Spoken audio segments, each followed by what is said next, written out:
Hi guys, welcome to Pathopulse_Radhika and series on genes related to neoplasia. So today the gene which we are going to see is called APC gene or adenomatosis polyposis coli gene. Okay, so adenomatosis polyposis coli gene. So far we have been discussing about certain genes like P53, which is called the guardian of the genome, your RB gene, which is called your governor of proliferation. Likewise, APC gene has got another name. It's called gatekeeper of colonic metaplasia, neoplasia. So it's called gatekeeper of colonic neoplasia. So why it's called the gatekeeper of colonic neoplasia? Because it's like a security which is going to check or just have a check on those events which lead to neoplasia. So it's going to protect against colonic neoplasia. So it's called the gatekeeper. Okay, so this is point number one. So APC gene, it's also a tumor suppressor gene which is also called the gatekeeper of colonic neoplasia. And you have to know the chromosome on which it is located. It's located on chromosome 5q21. Okay, so these are the important things you should remember. So APC gene is a tumor suppressor gene which is located on chromosome 5q21 and it's the gatekeeper of colonic neoplasia. Now you should know how does APC gene prevent the development of colonic neoplasia. So remember, uh, to make the long story short, so APC gene, it's going to keep a check on the signaling pathways, the growth factor signaling pathways. Okay, so how does it keep a check on the signaling pathway? So don't get confused, just listen to what I'm explaining, right? So in a resting cell, what happens? This APC gene, which is in orange color, it's always closely bound to beta catenin. Resting cell, I mean, there is no signal from the Wnt receptor or the wingless receptor, right? So you don't have any growth signal. So this APC is closely bound to beta catenin. When they are closely bound, it forms a destruction complex. So once this its beta catenin is destroyed, it will not go to the nucleus. This one is a nucleus, right? So because it doesn't go to the nucleus, this is a transcription factor TCF.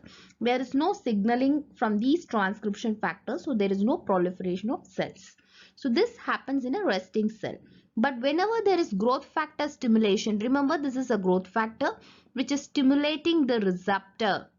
What happens whenever there is stimulation, this beta catenin has to go to the nucleus. So what happens, this APC will separate from the beta catenin, allowing it to translocate into the nucleus. So this will cause activation of the transcription factors, resulting in proliferation of cells. So this should happen only when you have a growth factor, and in a resting cell your APC should form a complex with beta catenin. This is what should happen normally.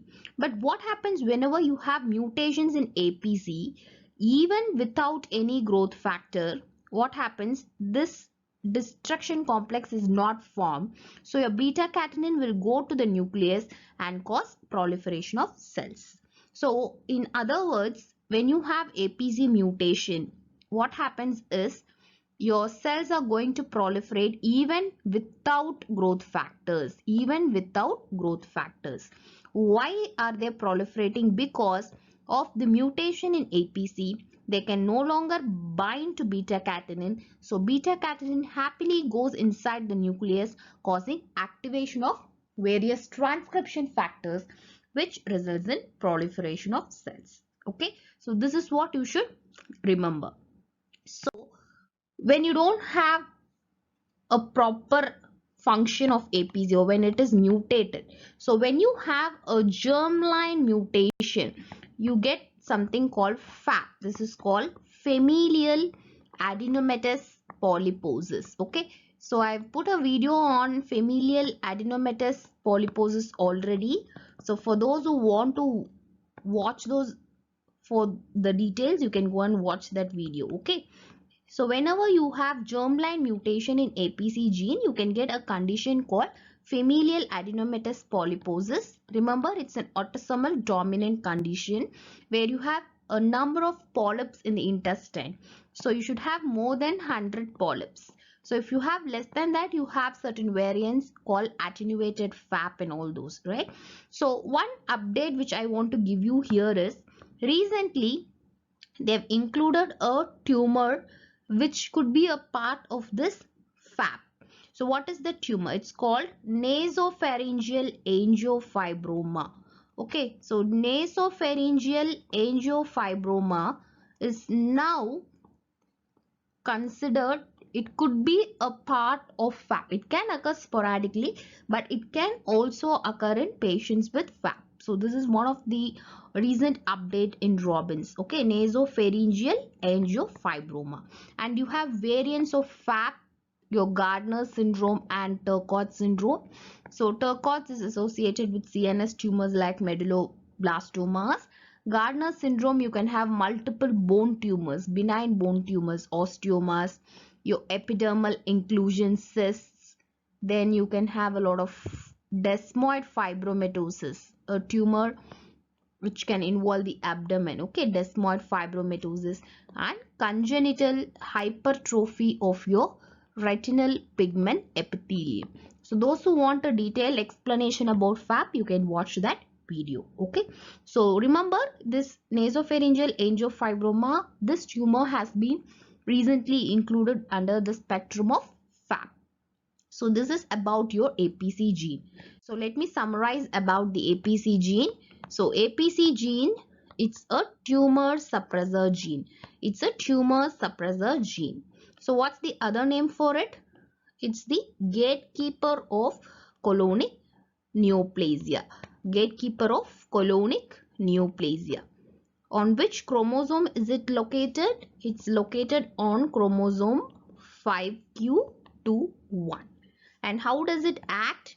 So APC usually forms a complex with beta-catenin and leads to destruction of beta-catenin. So if you have mutation in APC, they no longer form a complex with beta-catenin. So beta-catenin will go into the nucleus, causing activation of your transcription factors.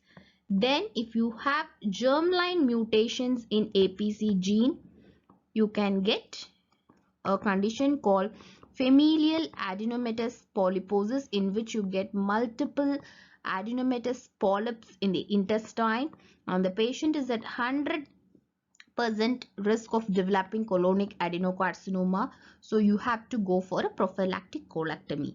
And you have a lot of variants like Gardner's and Turcot syndrome. So those are interested, you can watch the video on FAP, right? And the recent update is your nasopharyngeal angiofibroma has been included under a spectrum of tumors which could be a part of FAP. So this is a recent update. And for certain more informations, can anyone guess the drug which can decrease the incidence of adenomatous polyps in FAP? Any drug? You can use COX-2 inhibitors. So you can read your pharmacology book for detailed explanations.